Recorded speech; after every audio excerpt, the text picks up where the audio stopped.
ನಿನ್ನೆ ಪ್ರೀತಿಸುವೆ ಭಾಗ 26. ಸುಕೇಶ್ ದೇಶಪಾಂಡೆ ಬರ್ತ್ಡೇ ಪಾರ್ಟಿಗೆ ಹೋಗಲು ಎಲ್ಲರೂ ರೆಡಿಯಾಗಿದ್ದರು. ಆದರೆ ಕಾವ್ಯ ಮಾತ್ರ ಇನ್ನೂ ರೆಡಿಯಾಗಿರಲಿಲ್ಲ. ಕಾವ್ಯಳ ತಾಯಿ ಅವಳ ಹತ್ರ ಹೋಗಿ, ಎಷ್ಟೇ ಹೊತ್ತು ರೆಡಿ ಆಗೋಕ್ಕೆ, ಎಲ್ಲರೂ ಆಗಲೇ ರೆಡಿಯಾಗಿ ನಿನಗೋಸ್ಕರ ಕಾಯ್ತಾ ಇದ್ದಾರೆ, ಬಾರೆ ಬೇಗ, ಹೊತ್ತಾಗ್ತಾ ಇದೆ. ಬಂದೆ ಅಮ್ಮ, ಸ್ವಲ್ಪ ಹೊತ್ತು, ಸೀರೆ ನೆರಿಗೆ ಸರಿ ಬರ್ತಾ ಇಲ್ಲ. ಅವಳ ಮಾತು ರಾಘವನ್ಗೆ ಕೇಳಿಸಿದಾಗ ಅವನು ಕೂಡಲೇ ರೂಮ್ಗೆ ಬಂದು ಅವಳ ಸೀರೆ ನೆರಿಗೆಯನ್ನು ಸರಿಪಡಿಸತೊಡಗಿದನು. ಆಗ ಅವಳು, ನೀವೇನ್ರಿ ಇಲ್ಲಿ ಏನು ಮಾಡ್ತಾ ಇದ್ದೀರಾ? ಇದೆಲ್ಲ ಗಂಡು ಮಕ್ಕಳ ಕೆಲಸ ಅಲ್ಲ, ಹೆಣ್ಮಕ್ಳ ಕೆಲಸ, ಬಿಟ್ಬಿಡಿ. ನೀ ನನ್ನ ಹೆಂಡತಿ ಕಣೆ, ಹೆಂಡತಿ ಕಷ್ಟಪಡೋದನ್ನು ನೋಡ್ಕೊಂಡು ಸುಮ್ಮನೆ ಇರೋಕ್ಕಾಗತ್ತಾ? ಅದೇನು ಗಂಡು ಮಕ್ಕಳ ಕೆಲಸ ಹೆಣ್ಮಕ್ಳ ಕೆಲಸ ಅಂತ ಬೇರೆ ಇರುತ್ತಾ? ನನ್ನ ಹೆಂಡತಿ ಸೀರೆ ನೆರಿಗೆಯನ್ನು ನಾನು ಸರಿ ಮಾಡ್ತಾ ಇದ್ದೀನಿ, ಅದರಲ್ಲಿ ತಪ್ಪೇನಿದೆ? ನಿನ್ನನ್ನು ಮದುವೆ ಮಾಡ್ಕೊಳ್ಬೇಕಾದ್ರೆ ನಿನ್ನ ಕಷ್ಟ ಸುಖದಲ್ಲಿ ಭಾಗಿಯಾಗ್ತೀನಂತ ಮಾತು ಕೊಟ್ಟಿದ್ದೆ, ಅಷ್ಟು ಬೇಗ ಮರ್ತುಬಿಟ್ಟೆಯಾ? ನಿನ್ನ ಸೀರೆ ನೆರಿಗೆಯನ್ನು ಸರಿಪಡಿಸೋದೇನು? ನಿನಗೇನಾದರೂ ತೊಂದರೆ ಆದರೆ ನಿನ್ನ ಸೇವೆ ಕೂಡ ಮಾಡ್ತೀನಿ, ಎಲ್ಲಿ ಸರಿಯಾಗಿ ನಿಂತ್ಕೋ ಅಂತ ಅವಳ ಸೀರೆ ನೆರಿಗೆಯನ್ನು ಸರಿಪಡಿಸಿ, ಈಗ ಪರ್ಫೆಕ್ಟ್ ಆಗಿದೆ ನೋಡು, ಅಪ್ಸರ ಥರ ಕಾಣ್ತಾ ಇದೆಯಾ. ಅವನ ಮಾತು ಕೇಳಿ ಅವಳು ಅವನನ್ನು ತಬ್ಬಿಕೊಂಡು, ನಿಮ್ಮಂಥ ಗಂಡನನ್ನು ಪಡೆಯೋಕೆ ನಾನು ಪುಣ್ಯ ಮಾಡಿದ್ದೇನೆ. ಹೆಂಡತಿ ಆದವಳಿಗೆ ಇನ್ನೇನು ಬೇಕ್ರಿ? ಪ್ರೀತಿಯಿಂದ ನೋಡಿಕೊಳ್ಳೋ ಗಂಡ ಇದ್ದರೆ ಅವಳ ಜೀವನ ತುಂಬ ಸುಂದರವಾಗಿರುತ್ತೆ. ಎಲ್ಲರಿಗೂ ಪ್ರೀತಿ ಮಾಡೋ ಗಂಡ ಸಿಗಲ್ಲ ರೀ, ಆದರೆ ನನಗೆ ನನ್ನನ್ನು ಪ್ರಾಣಕ್ಕಿಂತ ಜಾಸ್ತಿ ಪ್ರೀತಿ ಮಾಡೋ ನೀವು ಸಿಕ್ಕಿದ್ದೀರಾ. ನೀವು ಯಾವಾಗಲೂ ಹೀಗೆ ನನ್ನ ಜೊತೆ ಇರಬೇಕು, ನಾನು ನಿಮ್ಮ ಪ್ರೀತಿಯಲ್ಲಿ ಕಳೆದು ಹೋಗ್ತಾ ಇರಬೇಕು. ಕೊನೆ ತನಕ ನನ್ನ ಜೊತೆ ಇರ್ತೀರಲ್ವೇನ್ರಿ? ನೀನು ನನ್ನನ್ನು ಬೇಡ ಅಂದ್ರೂ ಕೂಡ ನಾನು ನಿನ್ನ ಹಿಂದೆನೇ ಬರ್ತೀನಿ, ನಿನ್ನನ್ನು ಬಿಡೋ ಮಾತೇ ಇಲ್ಲ. ಬೇತಾಳ ಥರ ನಿನ್ನ ಹಿಂದೆನೇ ಸುತ್ತೇನೆ, ಗೊತ್ತಾಯ್ತಾ? ನಾನು ಯಾಕ್ರಿ ನಿಮ್ಮನ್ನು ಬೇಡ ಅಂತೀನಿ? ನಾನು ಸಾಯೋ ತನಕ ನಿಮ್ಮ ಜೊತೆನೇ ಇರ್ತೀನಿ, ನಿಮ್ಮನ್ನು ಬಿಟ್ಟು ಎಲ್ಲೂ ಹೋಗಲ್ಲ ಅಂತ ಹೇಳಿ ಅಳಲಾರಂಭಿಸಿದಳು. ಆಗ ಅವಳ ಕಣ್ಣೀರನ್ನು ಒರೆಸಿ, ಅಳ್ಬೇಡ್ವಿ ನೀನು, ಕಣ್ಣೀರನ್ನು ಒರೆಸ್ಕೋ, ಇಲ್ಲಾಂದರೆ ನಿನ್ನ ಮೇಕಪ್ ಎಲ್ಲ ಹಾಳಾಗುತ್ತೆ. ಆಮೇಲೆ ಮೇಕಪ್ ಹೋಯ್ತು ಅಂತ ಮತ್ತೆ ಮೇಕಪ್ ಮಾಡ್ಕೊಂಡು ಕೂತ್ರೆ ಲೇಟ್ ಆಯ್ತು ಅಂತ ಅಮ್ಮ ನಿನ್ನ ಜೊತೆ ನನಗೂ ಕೂಡ ಬೈತಾರೆ ಅಂತ ಹೇಳ್ಬಿಟ್ಟು ನಗತೊಡಗಿದನು. ಆಗ ಅವಳು ಕೋಪದಿಂದ ಅವನಿಗೆ ಹೊಡೆಯುತ್ತಾ, ಯಾವಾಗ ನೋಡಿದ್ರೆ ನನ್ನನ್ನು ಗೋಳು ಹೊಯ್ಕೋತೀರ, ನನ್ನನ್ನು ಗೋಳು ಹೊಯ್ಕೊಂಡಿಲ್ಲ ಅಂದರೆ ನಿಮಗೆ ತಿಂದಿದ್ದ ಅನ್ನ ಜೀರ್ಣ ಆಗಲ್ವಲ್ಲ ಅಂತ ಹೇಳಿ ಮತ್ತೆ ಹೊಡೆಯತೊಡಗಿದ್ಲು. ಅವನು ತಪ್ಪಿಸಿಕೊಳ್ಳುತ್ತಾ, ಏ ಬಿಡೆ, ನೋಗ್ತಾ ಇದೆ, ಇಷ್ಟೊಂದು ಜೋರಾಗಿ ಯಾರಾದರೂ ಗಂಡಂಗೆ ಹೊಡಿತಾರ? ಗಂಡ ನನ್ನ ಪರಮಾತ್ಮ ಅಂತಾರೆ, ನಾನು ನಿನ್ನ ಪರಮಾತ್ಮ ಅಲ್ವೇನೆ? ಪರಮಾತ್ಮನನ್ನು ಹೊಡೆದ್ರೆ ಪರಮಾತ್ಮ ಬೇಜಾರಾಗಿ ಬಿಡ್ತಾನೆ ಕಡೆ. ಸಾಕು ಮಾಡ್ರಿ, ಎಷ್ಟು ಅಂತ ಗೋಳು ಹೋಗ್ಕೋತೀರಾ? ಲೇಟ್ ಆಗ್ತಾ ಇದೆ, ಬರ್ತ್ಡೇ ಪಾರ್ಟಿಗೆ ಹೋಗಬೇಕು. ಆಯ್ತು ಯಜಮಾಂತಿ, ಇಲ್ಲ ಅಂತ ಹೇಳಿದರೆ ಮತ್ತೆ ಒದ್ದೆ ಬೀಳುತ್ತೆ. ಹೊಡೆಸಿಕೊಳ್ಳೋದಕ್ಕಿಂತ ನಿಮ್ಮ ಮಾತು ಕೇಳೋದೇ ವಾಸಿ, ನಡೀರಿ ಹೋಗೋಣ ಅಂತ ಮತ್ತೆ ಅವಳಿಗೆ ಕಿಟಲಿ ಮಾಡುತ್ತಾ ರೂಮಿನಿಂದ ಹೊರ ಬಂದನು. ಅವರಿಬ್ಬರನ್ನು ನೋಡಿ ಲಕ್ಷ್ಮಿ ಅವರು, ಹೊಡಿ ಬೇಗ ಹೋಗೋಣ, ಲೇಟಾಗಿ ಹೋದ್ರೆ ಏನು ಚೆನ್ನಾಗಿರುತ್ತೆ? ನೀವಿಬ್ಬರು ಹೊಡೋಕ್ಕೆ ಅದೆಷ್ಟು ಟೈಮ್ ತಗೋತೀರಾ? ಬನ್ನಿ ಹೋಗೋಣ ಅಂತ ಹೇಳಿ ಎಲ್ಲರೂ ಸುಕೇಶ್ ದೇಶಪಾಂಡೆ ಬರ್ತ್ಡೇಗೆ ಹೊರಟರು. ಅರಮನೆ ಅಂತಿರೋ ದೊಡ್ಡದಾದ ಮನೆ. ಅಲ್ಲಿ ಎಸ್ಐ ಮುಖೇಶ್ ದೇಶಪಾಂಡೆ ತಮ್ಮ ಸುಕೇಶ್ ದೇಶಪಾಂಡೆ ಅದ್ದೂರಿ ಬರ್ತ್ಡೇ ಪಾರ್ಟಿಯನ್ನು ಅರೇಂಜ್ ಮಾಡಿದರು. ಅಣ್ಣ ತಮ್ಮ ಇಬ್ಬರು ಒಳ್ಳೆಯ ಹೆಸರು ಮಾಡಿದ್ದರಿಂದ ದೊಡ್ಡ ದೊಡ್ಡ ಉದ್ಯಮಿಗಳು, ಪೊಲೀಸ್ ಕಮಿಷನರ್ಗಳು ಪಾರ್ಟಿಗೆ ಆಗಮಿಸಿದ್ದರು. ಮುಖೇಶ್ ದೇಶಪಾಂಡೆ ತಾನೇ ಖುದ್ದಾಗಿ ಎಲ್ಲರನ್ನು ಬರಮಾಡಿಕೊಳ್ಳುತ್ತಿದ್ದನು. ಆಗ ಅವನ ದೃಷ್ಟಿ ರಾಘವ್ ಮತ್ತು ಅವರ ಕುಟುಂಬದವರ ಮೇಲೆ ಬಿದ್ದು ಅವರ ಹತ್ತಿರ ಬಂದನು. ರಾಘವ್, ಬನ್ನಿ ಅಂತ ಹೇಳಿ ಎಲ್ಲರನ್ನು ಬರಮಾಡಿಕೊಂಡನು. ಮುಖೇಶ್, ಇವ್ರು ನನ್ನ ತಾಯಿ, ಇವ್ರು ನನ್ನ ಅತ್ತೆ, ಇವ್ ನನ್ನ ತಮ್ಮ, ಇವಳು ನನ್ನ ಮಗಳು ಮತ್ತು ಇವಳು ನನ್ನ ಹೆಂಡತಿ. ಮುಖೇಶ್ ಎಲ್ಲರಿಗೂ ನಮಸ್ತೆ ಹೇಳಿ ತನ್ನ ಹೆಂಡತಿಗೆ ಎಲ್ಲರನ್ನು ಪರಿಚಯಿಸಿದನು. ಹೆಂಡತಿಗೆ ಪರಿಚಯಿಸಿದಾದ ಮೇಲೆ ಸುಕೇಶನ ಹತ್ತಿರ ಕರೆದುಕೊಂಡು ಹೋದನು. ಸುಕೇಶ್, ಇವ್ ನನ್ನ ಗೆಳೆಯ ರಾಘವ್, ನಮ್ಮೂರಿನ DC. ಹಾಯ್ ರಾಘವ್, ನಾನು ಇವ್ರ ತಮ್ಮ ಸುಕೇಶ್ ಅಂತ. Nice to meet you mister Sukesh, happy birthday. ದೇವ್ರು ನಿಮಗೆ ಆಯುಷ್ಯ ಆರೋಗ್ಯ ಎಲ್ಲವನ್ನೂ ಕೊಡಲಿ. Thank you mister Raghav.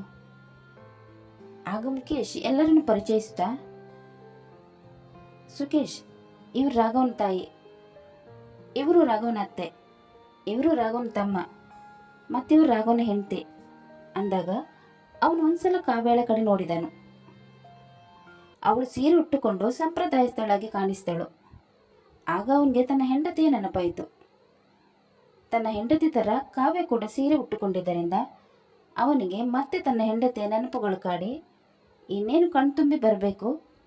ಅಷ್ಟರಲ್ಲಿ ಅವನ ಅಣ್ಣ ಮತ್ತೆ ರಾಘವನ ಮಗಳನ್ನು ಪರಿಚಯಿಸ್ತಾ, ಸುಕೇಶ್, ಈ ಪುಟಾಣಿ ರಾಘವನ ಮಗಳು. ರಾಘವನ ಮಗಳನ್ನು ನೋಡಿದ ಸುಕೇಶ್ ಅವಳ ಹತ್ತಿರ ಬಂದು, ಏನು ಪ್ರಿನ್ಸೆಸ್ ನಿಮ್ಮ ಹೆಸರು? ಪ್ರಿನ್ಸೆಸ್ ಅಂತ ಕರಿಬೇಡಿ, ಆ ಥರ ನನ್ನ ಪಪ್ಪ ಮಾತ್ರ ಕರಿಬೇಕು, ಬೇರೆ ಯಾರು ಕೂಡ ಆ ಥರ ಕರಿಬಾರ್ದು, ನನಗೆ ಇಷ್ಟ ಆಗಲ್ಲ ಅಂತ ಕೋಪ ಮಾಡಿಕೊಳ್ಳುತ್ತಾ ತುದಲು ದನಿಯಲ್ಲಿ ಹೇಳಿದಾಗ ಸುಕೇಶನು, ಓಕೆ ರಾಜ್ಕುಮಾರಿ, ನಿಮ್ಮ ಹೆಸರೇನು? ರಾಜ್ಕುಮಾರಿ ಅಂತಲೂ ಕರಿಬೇಡಿ, ಆ ಥರ ನನ್ನ ಚಿಕ್ಕಪ್ಪ ಮಾತ್ರ ಕರಿಬೇಕು. ಓಕೆ ನನ್ನ ಬಂಗಾರಿ, ನಿಮ್ಮ ಹೆಸರೇನು? ಹಾಗೆ ದಾರಿಗೆ ಬರಬೇಕು. ನನ್ನ ಹೆಸರು ಇಕ್ಷಾ ಅಂತ. ಮತ್ತೆ ಇಕ್ಷಾ ಅಂದರೆ ಏನು ಅಂತ ಕೇಳಬೇಡಿ, ಅದು ಗೊತ್ತಿಲ್ಲ ಅಂದರೆ ನಾನು ಏನು ಮಾಡೋಕ್ಕಾಗಲ್ಲ. ಓಕೆ ಇಕ್ಷಾ ಬಂಗಾರಿ, ನನಗೆ ಇಕ್ಷಾ ಅಂದರೆ ಏನು ಅಂತ ಗೊತ್ತಿಲ್ಲ, ಸ್ವಲ್ಪ ಇಕ್ಷಾ ಪದದ ಅರ್ಥ ಹೇಳ್ತೀರಾ? ಅಯ್ಯೋ, ನೀವು ಕೂಡ ನನ್ನ ಪಪ್ಪನ ಥರನೇ, ನಿಮಗೂ ಪಪ್ಪನ ಥರ ಏನು ಗೊತ್ತಾಗಲ್ಲ. ಇಕ್ಷಾ ಅಂದರೆ ದೃಷ್ಟಿ ಅಂತ ಅರ್ಥ, ಈಗಲಾದರೂ ಗೊತ್ತಾಯ್ತಾ? ಮಮ್ಮನಿಗೆಲ್ಲ ಗೊತ್ತು, ಮಮ್ಮನ ಥರ ನೀವು ಯಾರೂ ಇಂಟೆಲಿಜೆಂಟ್ ಇಲ್ಲ ಅಂತ ತೊದಲಾಗಿ ಹೇಳಿದಾಗ ಅವಳ ಮಾತು ಕೇಳಿ ಎಲ್ಲರೂ ನಕ್ಕರು. ಓಕೆ ನನ್ನ ಬಂಗಾರಿ, ನನಗೆ ಬರ್ತ್ಡೇಗೆ ವಿಶ್ ಮಾಡಲ್ವ ನೀವು? ನೀವು ನನಗೆ ಏನಾಗಬೇಕು? ನಾನು ನಿಮ್ಮನ್ನು ಏನು ಅಂತ ಕರೀಲಿ? ನೀವು ಪಪ್ಪನ ಫ್ರೆಂಡ್ ಅಲ್ವಾ, ನಾನು ನಿಮಗೆ ಫ್ರೆಂಡ್ ಅಂಕಲ್ ಅಂತ ಕರಿತೀನಿ, ಓಕೆನಾ? ಓಕೆ ಬಂಗಾರಿ, ಈಗ ನಿಮ್ಮ ಫ್ರೆಂಡ್ ಅಂಕಲ್ಗೆ ವಿಶ್ ಮಾಡಿ ನೋಡೋಣ. ಹ್ಯಾಪಿ ಬರ್ತ್ಡೇ ಫ್ರೆಂಡ್ ಅಂಕಲ್, ನಿಮಗೆ ದೇವ್ರು ತುಂಬ ಚಾಕ್ಲೇಟ್ ಕೊಡಲಿ. ದೇವ್ರು ಚಾಕ್ಲೇಟ್ ಕೊಡ್ತಾರೆ, ನೀವು ನನಗೆ ಏನು ಕೊಡ್ತೀರಾ? ಈಗ ನಿಮಗೆ ಕೊಡೋಕ್ಕೆ ನನ್ನ ಹತ್ರ ಏನೂ ಇಲ್ಲ ಫ್ರೆಂಡ್ ಅಂಕಲ್, ನೀವು ನನ್ನ ಮನೆಗೆ ಬನ್ನಿ, ನಾನು ನಿಮಗೆ ತುಂಬ ಚಾಕ್ಲೇಟ್ ಕೊಡ್ತೀನಿ. ಅಲ್ಲಿ ತನಕ ಕಾಯೋಕ್ಕಾಗಲ್ಲ ಬಂಗಾರಿ, ನನಗೆ ಈಗಲೇ ಗಿಫ್ಟ್ ಬೇಕು. ಆಗ ಅವಳು ಏನೋ ಯೋಚನೆ ಮಾಡಿ ಅವನ ಕೆನ್ನೆಗೆ ಮುತ್ತು ನೀಡಿ, ಇದೇ ನಿಮಗೆ ನನ್ನ ಕಡೆಯಿಂದ ಬರ್ತೆ ಗಿಫ್ಟ್. ನಾನು ಯಾವಾಗಲಾದರೂ ಮಮ್ಮನ ಹತ್ರ ಗಿಫ್ಟ್ ಕೇಳಿದರೆ ಅವ್ರು ನನಗೆ ಇದೇ ರೀತಿ ಕೆನ್ನೆಗೆ ಮುತ್ತು ಕೊಟ್ಟು, ಸದ್ಯ ಇದೇ ನಿನಗೆ ಗಿಫ್ಟ್ ಅಂತ ಹೇಳ್ತಾರೆ. ಅದಕ್ಕೆ ನಾನು ಕೂಡ ನಿಮಗೆ ಮಮ್ಮ ಕೊಟ್ಟ ಗಿಫ್ಟನ್ನೇ ಕೊಡ್ತಾ ಇದ್ದೀನಿ. ಈಗ ಇದನ್ನೇ ಇಟ್ಕೊಳ್ಳಿ, ಮನೆಗೆ ಹೋದ್ಮೇಲೆ ನಾನು ನಿಮಗೆ ತುಂಬ ಚಾಕ್ಲೇಟ್ ಕೊಡ್ತೀನಿ, ಓಕೆನಾ? ನನಗೆ ಈ ಗಿಫ್ಟೇ ಸಾಕು ಬಂಗಾರಿ, ಇನ್ನೇನು ಬೇಡ. ಅವನು ಅಷ್ಟು ಹೇಳುತ್ತಿರಬೇಕಾದರೆ ಜೋರಾಗಿ ಓಡಿ ಬರುತ್ತಿದ್ದ 8.5 ವರ್ಷದ ಹುಡುಗ ಕಾಲೆಡೆದು ಇನ್ನೇನು ಬೀಳಬೇಕು. ಅಷ್ಟರಲ್ಲಿ ಅವನನ್ನು ನೋಡಿದ ಸುಕೇಶ ಗಾಬರಿಯಿಂದ ಅವನನ್ನು ಇನ್ನೇನು ಹಿಡಿಯಬೇಕು. ಅದಾಗಲೇ ಕಾವ್ಯ ಅವನನ್ನು ಹಿಡಿದಾಗಿತ್ತು. ಇಬ್ಬರು ಒಟ್ಟಿಗೆ ಅವನನ್ನು ಹಿಡಿಯಲು ಹೋಗಿ ಇಬ್ಬರ ಕೈಗಳು ಟಚ್ ಆದಾಗ ಸುಕೇಶ್ ಕೂಡಲೇ ಕೈಯನ್ನು ಹಿಂದೆ ತೆಗೆದುಕೊಂಡು ಕಾವ್ಯಳ ಕಡೆ ಕೃತಜ್ಞತಾ ಭಾವದಿಂದ ನೋಡಿ, ಥ್ಯಾಂಕ್ ಯು ಸೋ ಮಚ್, ಇವತ್ತು ನೀವು ನನ್ನ ಜೀವ ಉಳಿಸಿದ್ರಿ. ಅವನಿಗೆ ಏನಾದರೂ ಆಗಿದ್ರೆ ನಾನು ಖಂಡಿತವಾಗ್ಲೂ ಜೀವಂತವಾಗಿ ಇರ್ತಾ ಇರಲಿಲ್ಲ. ಅವನು ನನ್ನ ಮಗ ಆರ್ಯನ್, ಸ್ವಲ್ಪ ತರಲೆ ಜಾಸ್ತಿ, ಆಗಾಗ ಬಿದ್ದು ಪೆಟ್ಟು ಮಾಡ್ಕೊಳ್ತಾನೆ ಇರ್ತಾನೆ. Once again thank you. Thanks ಎಲ್ಲ ಯಾಕೆ, ಇದು ನನ್ನ ಕರ್ತವ್ಯ. ಅವನ ಜಾಗದಲ್ಲಿ ಬೇರೆ ಯಾರಾದರೂ ಇದ್ದಿದ್ರೆ ನಾನು ಇದೇ ರೀತಿ ಮಾಡ್ತಾಯಿದ್ದೆ. ಅವಳನ್ನು ನೋಡಿದ ಆರ್ಯನ್, ಡ್ಯಾಡಿ ಇವರಲ್ಲಿ ಯಾರು? ಇವರು ದೊಡ್ಡಪ್ಪನ ಫ್ರೆಂಡ್ ಮನೆಯವರು, ಎಲ್ಲರಿಗೂ ನಮಸ್ಕಾರ ಮಾಡು. ಆರ್ಯನ್ ಎಲ್ಲರಿಗೂ ನಮಸ್ಕಾರ ಮಾಡಿ ಇಕ್ಷಾನ ಕಡೆ ನೋಡಿದನು. ಯಾರು ಈ ಕ್ಯೂಟ್ ಬೇಬಿ? ಹಾಯ್, ನನಗೆ ಆಟ ಆಡೋಕ್ಕೆ ಯಾರೂ ಪಾರ್ಟ್ನರ್ ಇಲ್ಲ, ನೀನು ನನ್ನ ಪಾರ್ಟ್ನರ್ ಆಗ್ತೀಯಾ? ಓಕೆ ಅಣ್ಣ, ನಾನು ನಿನ್ನ ಪಾರ್ಟ್ನರ್ ಆಗ್ತೀನಿ, ಆದರೆ ಈ ಥರ ಓಡೋ ಆಟ ಇದ್ದರೆ ನಾನು ಬರಲ್ಲ. ಓಡಿಕೊಂಡು ಬಂದು ಬಿದ್ದುಬಿಟ್ರೆ ಕೈ ಕಾಲಿಗೆ ಗಾಯ ಆಗುತ್ತೆ ಅಲ್ವಾ, ಅದಕ್ಕೆ ನಾವು ಬೇರೆ ಏನಾದರೂ ಆಟ ಆಡೋಣ. ಪಪ್ಪ, ನನ್ನ ಅಣ್ಣನ ಜೊತೆ ಆಟ ಆಡೋಕ್ಕೆ ಹೋಗ್ಲಾ? ಈಗ ಬೇಡ ಪ್ರಿನ್ಸೆಸ್, ಎಲ್ಲ ಗೆಸ್ಟ್ಗಳಿದ್ದಾರಲ್ವಾ, ಬೇರೆ ದಿನ ಯಾವುದಾದ್ರೂ ಆಟ ಆಡಿವ್ರಂತೆ.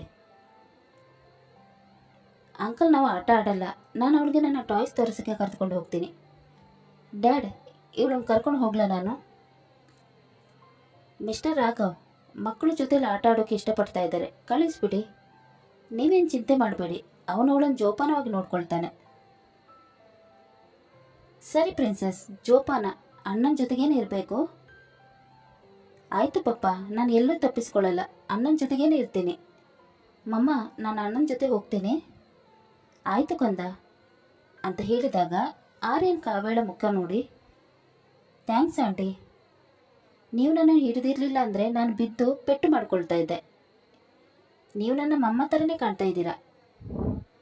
ಮಮ್ಮ ಫೋಟೋದಲ್ಲಿ ನಿಮ್ಮ ಥರನೇ ಕಾಣಿಸ್ತಾರೆ.